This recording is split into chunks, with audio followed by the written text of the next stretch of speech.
So LeetCode maximum element after decreasing and rearranging. In this problem, you're given an array of integers and you need to return the maximum possible value of an element in the array after performing any amount of times that you want these two operations, or just one of those.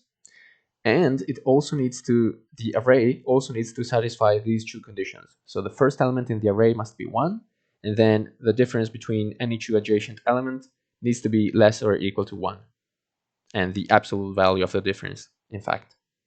Okay, so the way I solved this is I took this as the model. So this is your ideal result. So the difference between the adjacent number needs to be always at most 1. So this is your ideal condition, like every element goes up by 1. But you can only do that if the element was bigger than the previous one in the first place.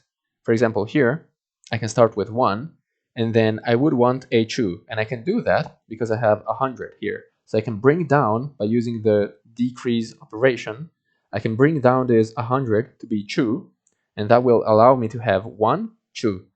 And then for the 3, I look at this 1000 and I say, is this bigger than 2? And it is. So I can now bring my result to 3. But instead here, we have 1 as the first element, then we have 2, okay, and then we have no element that can be decreased to become a 3. So the result stops at 2. So now is the implementation. So of course you want to go from the lowest numbers to the higher ones, because anything that can be done with a higher number can also be done with a lower number. But not everything that a higher number can do can be done by also a lower number. For example, this 5 can turn to a 3, but this one cannot become a 3. You cannot use this rule to make a 1 become a 3, but you can use the rule to make a 5 become a 3. So the most valuable numbers are the bigger ones. So you want to start by using the lower ones. And to do that, you sort the array so that you have the lower numbers at the beginning of the array.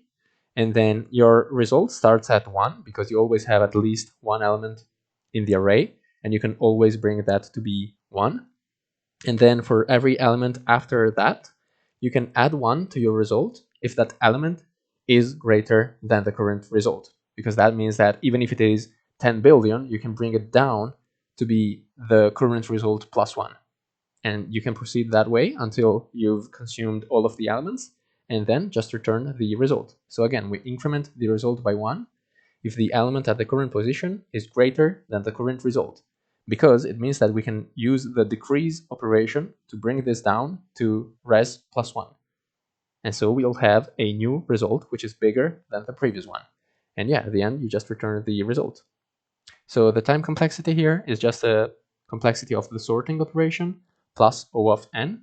So n log n if you only consider comparison-based sorting, or O of n if you also consider things like radix sort or counting sort, things like that. So yeah, that's it from me. Thank you for watching, and bye.